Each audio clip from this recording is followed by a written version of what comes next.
that helps run this. As Amy said, the farm is one entity out in Newark, and we are the CSA that acts like a big buying group from them.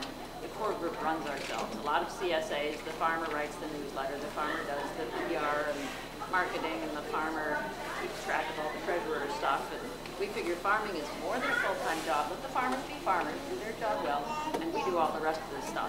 So you'll see me if you come on Thursdays. I'm a distribution captain. And I'm going to go through this now just to sort of reiterate some of the things that Amy's already gone through. When you sign up to the next row, you sign up as a Thursday person or a Sunday person, and that's the way we get to know you. And that means the few times you go to the farm, it's on a Thursday. When you pick your food up, it's on a Thursday. And Thursday pickup at Abundance Co-op downtown, unless you live in Newark, you can pick up at the farm. Thursday pickup, 6:30 to 8.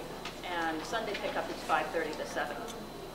And Abundance Co-op likes us there. Sometimes they've started staying open later so people come pick up and then say, oh, we got onions, might as well go buy something else goes with that and make something. So it's a nice time. We're open, the store is open. There are a couple other farmers that come. One guy comes and he has his own CSA of eggs and meats. We can order his stuff. He shows up every other week. Sometimes we have special orders and other farmers are selling us raspberries or blueberries or wine or maple syrup, and we see those things available too. So it's almost like its own little market festivity. And that's the same thing Thursday or Sunday.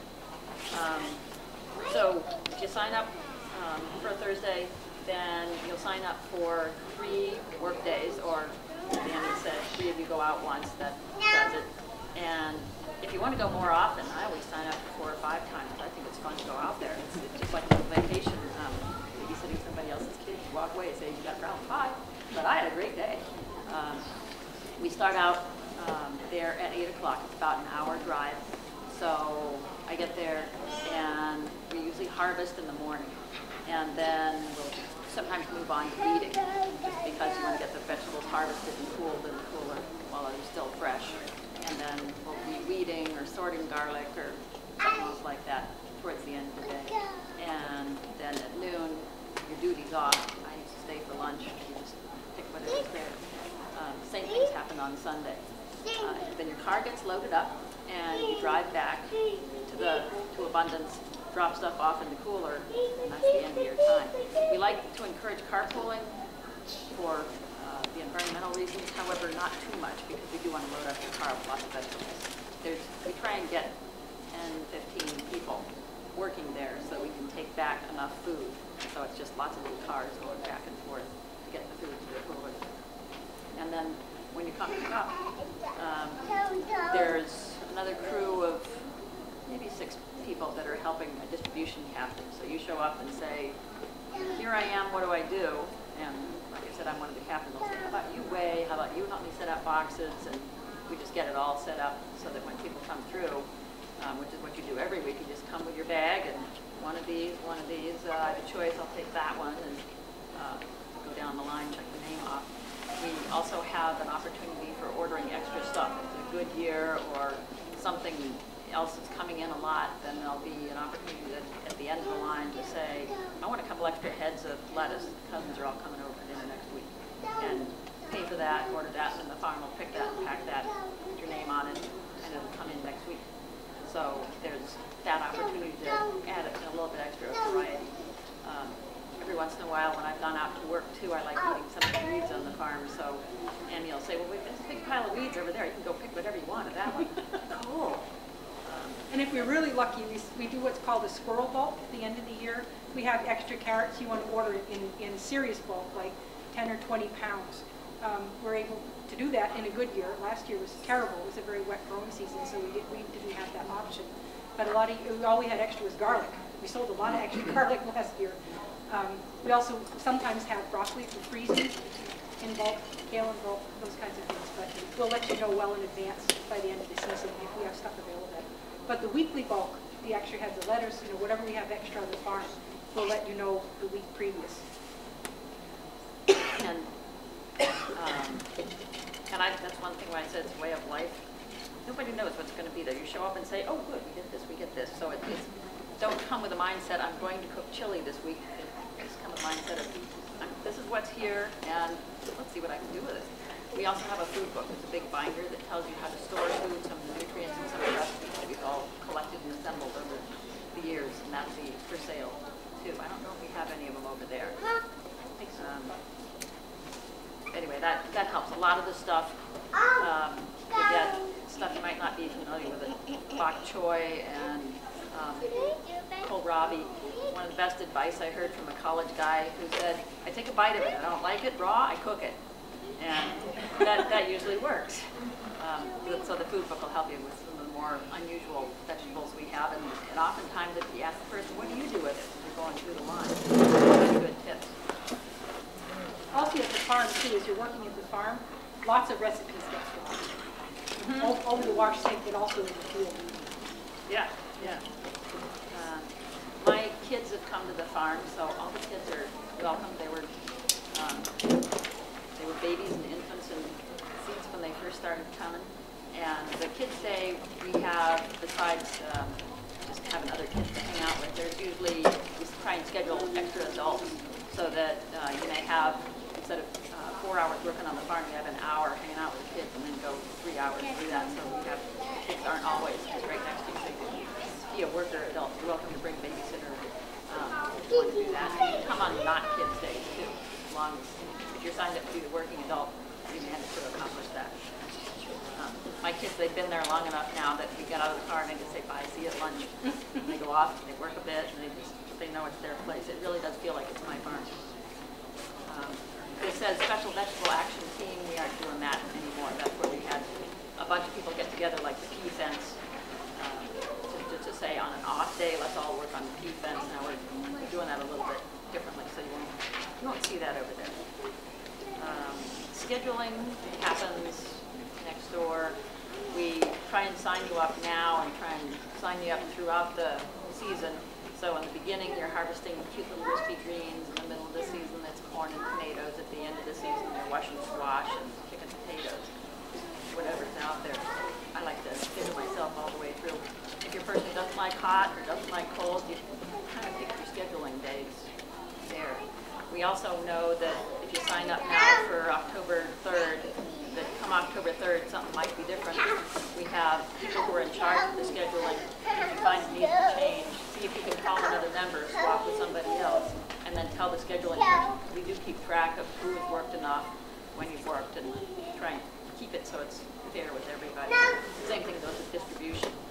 If you can't make it, find somebody else. There's times when it's been me and one other person doing work that 6 of us should have done. So we really do count on you helping out. Same thing at the farm. They count on having 10 or 15 people count on all those fingers doing the weeding, doing the harvesting. And there's times we've fallen short because there wasn't enough people to harvest on that day. So the farm counts on us as much as we count on the farm. And I like that. That's what's important to me for here. Let's see, children are welcome. We covered that.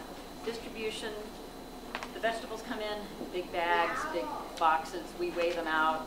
The farm will send along a sheet, so I know what I do. Every member gets one squash, so some things don't have to be counted out. Some things we get one bunch of this. Some things we have to weigh out all the carrots or weigh out all the potatoes. And then you can go through and you just pick up a bag of something that's already been weighed. Every once in a while the farm will say, we had a whole bunch of zucchini that mice nibbled the ends of, or that just kind of grew lumpy looking, and we put out a box of free stuff. But most of it is just gorgeous looking. And Amy just says, you know, it isn't wonderful enough for me, but it's still fun stuff. So those are called rejects. Yeah. So if you look for a box with the black lettering that says rejects, there's usually all kinds of, there's odd, cracked eggplant or peppers with a hole in it. Yeah, I mean they're fine to use to cut out the rock, but it's not what you paid for as part of your share. But we don't like to let it go to waste. So if it doesn't look really awful, if it's not compost, we send it in. You can use what you can with it. We mentioned full share and partial share when you sign up. The full share is 7 to 11 items. Partial is 4 to 5. So we try and size it to fit your household. We do have some members that split a full share. Sometimes they just bring along a knife and cut the cabbage in half, and sometimes I'll pick up the second and fourth weeks of the month, and you pick up the first and the third. So lots of ways we can carry it up. We even have some people split in a partial share. My family's good vegetable eaters since we've grown up that way. I could probably eat 2 full shares. So it really depends how you cook and what you use. When I was single, I got a full share, and I just take a whole bunch of carrot, kale, cook it all, whatever I didn't eat, I put in the freezer, and just kept going through it that way. So I never had too much food from all of this. We have some people that are sort of struggle with what to do, and I just say, just get creative, always eat it. There's always some way of saving it. The choice for when you sign up, along with whether you're full or not, or partial, you can be a macrobiotic share. That's for people who don't want to eat any of the nightshades. A lot of people do that for health reasons. I'm macrobiotic share just because my family doesn't like peppers or eggplant or fresh tomatoes. So then I get greens instead. I'll get cabbages or whatever other green stuff is right. So we try and accommodate different diets a little bit like that. If you can't pick up your share, call another member, call a neighbor. We will get a membership list, and our first mailing comes out with some of this stuff, and then you can look through it and see who else is in my area, who else can I call, so you can pick up and get to know a neighbor. Lots of times I've had a couple neighbors say, I'm out of town this week, can you go pick up mine, or the soccer game's running late, so it's a handy thing to do. We have, as a last resort, a phone number you can call to get a cell phone of the person who's working that night, and you can call up and say, soccer game's running over, can you please put my share in the cooler? And somebody will pack it up for you, and then you can go in the next day and there'll be a bag in the cooler with your name on it. And we hope it's there. We've had some times where the bags are walking away, you don't know what happened, so that's why I say that's kind of a last resort. It's better off to find somebody who's a real person with your share for you, something like that. And the cooler stays on for an extra 12 hours or so, so it'll be okay for the day. The farm shift in the morning, distribution shift, here when you're working for helping distribution that night, you come an hour earlier, and that's the time you're allotted for setting things up, which is the weighing, getting out the boxes, setting up the table, and that's the help you do, and then just refilling boxes as people are going through and clean up, put it all away at the end. It's fairly simple. I always like it because it's very accomplished feeling that there's these boxes and at the end they're all empty. When you go to the farm, if you're scheduled to go to the farm the next week, you'll come and you'll sign up and somebody say, you're responsible for boxes. So if I go up and I'm going to the farm next week, they say, you've got to get boxes. That means all the empty boxes I can fit in my car, I cram them in my car, and then I take them back to the farm the next week. So again, we pull in the full boxes here, and then we take the empty boxes back. If I happen to drive a little car or have a car full of kids, then I can come back anytime before the next week when I'm scheduled to go pick up my boxes. They're always just sitting there in the back, and the co-op will let you in if you tell them where you're going. I'm coming here to pick up boxes, and tell them what's going on. So that's another part of our work, which you guys have gone back to the farm. There's still a lot of boxes there. Yep, from winter shares, which Yeah. aren't our boxes, but that's okay. We'll take it. Yeah. So distribution is like the farm. We count on you again to be there the full time. If you have kids to help, that's fine. Sometimes we just give a kid a crayon and a drawing book and say, you're there for a part you can't help. Sometimes busy time is the beginning of it, and so if you can get there in the beginning and you have to leave early, then usually there's enough people around that you can say, okay, everything is organized, you can head home, whatever else you get to. Some people don't want to or are unable to work on the farm, and they can join the core group as a way of doing their work. If I wanted to, I could say I do a lot of work on the core group. I don't have to go out to the farm. We have people who make reminder phone calls, things that are easy to do if they're not physically able to go out and work around on the farm. Like I said, I still like to go out there along with being in the core group. And every once in a while there's odd volunteer jobs. We have a list of people that the farm has, say, I need somebody who's a mechanic, I need somebody who can do a little bit of this. The barn that Annie showed you the first, I decided it looked ugly, so the past 2 years I've been painting it. One side at a time. It's been wonderful. Yeah. So that's just pull the kids out. Come on, we're gonna paint this barn. It's a small one. I'm not painting the big one.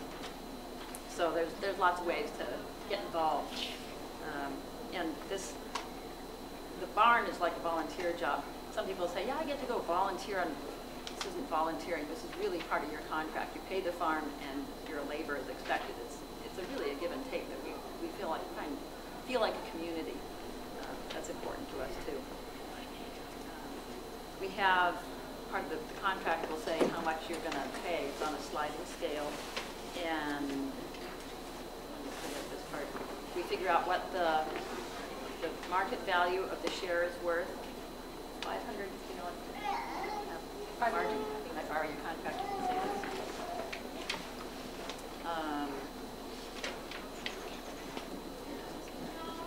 We're 26 weeks. It's one of the longest CSA farms. It's around 500 something for the market share value. You can pay 600, which helps subsidize people who can only afford 400. And we do accept food stamps too. So we try and not make finances a problem for anybody. You can pay all at once, and you can spread your finances out. We have, when you sign your contract, we enclose four little coupons for reminding yourself to pay quarterly. If that doesn't work, we can pay monthly. Again, trying to work with you and get things done. If for some reason you have to drop out, we've had people that suddenly notice they haven't picked up, and we find out, oh, they were a student, they moved. Tell somebody, communicate with us. If you got finances that change, if you got health that changes, we can accommodate that as best we can, as long as we got some communication about it. So we try and give you a lot of the names and numbers of all the people on the core group so that you can know who to call up if you got a problem, schedule change, or financial change, or something like that. Yep. And if you need to pay with food stamps, you do that through the farm directly. Again, because GVOCSA is basically a buying club, the contract for food stamps is through the farm. So you contact me and Greg personally, and we'll arrange a payment schedule using vouchers. That's how we do it. Okay, that's finances there. The bulk orders, Annie went over that. Special orders, that's the people who are nearby us. It says buffalo meat. I don't think we've done that before. No. We haven't done that in a while. We got to update this a little bit. It's 99% right. Maple syrup, grape juice, wine, raspberries, blueberries. Depends. We've got another couple of people that are the bulk order people, and they'll stay there for a couple of weeks and take their orders, and then say we'll bring them back, and the next week there your stuff is. So that's all, again, direct from the farm. That's another thing that makes us different from even buying in abundance. Is all our money goes direct to the farm. We aren't paying any middleman. And so that's the same thing happening when we buy all these other bulk things, that you're giving somebody 50 cents for gas, and they're going up and buying direct from the farm and then come back. So we try and keep that community with the consumer and the farmer direct. We do have a newsletter, and that will be mailed out. We prefer to send an email, so we'll ask for your email address. And we have a Yahoo group. If you want to know what's coming, if you want to know what recipes, what to do, you can sign up for that and get that weekly information. The newsletter comes out monthly, and we'll give you little updates on what's happening on the farm. Since you only have to go out 2 or 3 times, you might go out in June, and again not till October, so that you get an idea. It's been a rainy year, it's been a good year, it's been bugs are infesting us. Every once in a while, we get a call for anybody who can help come weed now, please. Which happened last year with the weather. It was kind of crazy that happened. So we like to try and keep our communications emails, because we try and reach everybody. But we'll also mail you a newsletter if we have extra copies available at the farm. When you come pick up, too, there's a whiteboard that'll be right in front, and they say, it's been dry out, you'll know your chairs are sparse, or come and weed, something like that. So keep your eyes open for what communication is there. There is a website which we try and share. That seems to be the way everybody knows everything now. You can find out more dates of what's happening at the Maypole dance. Maybe some recipes are there. I'm not sure what's from that. We aren't the website people of the board group. There's somebody else who's doing that stuff. That'll give you a map of the farm, reminders of how to dress. Make sure you check what the weather's going to be like, and some old newsletter articles. And a couple of videos that Joyce has done Yeah. from the farm. They're pretty funny. We will also be posting this because for people who don't come to this presentation, it's hard to communicate just through sign up with emails and phone calls that you're important and it's a two-way contract that we're going here. And this is all the stuff. So that's all going to be on there. So I think that's everything in here. After that non-stop monologue, anybody got more questions?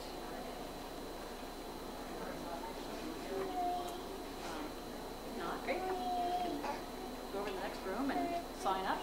If you want to take the paper home and talk about it with somebody else, you're not quite ready to sign up today, you can go get a paper, see what the process looks like, and then take it home and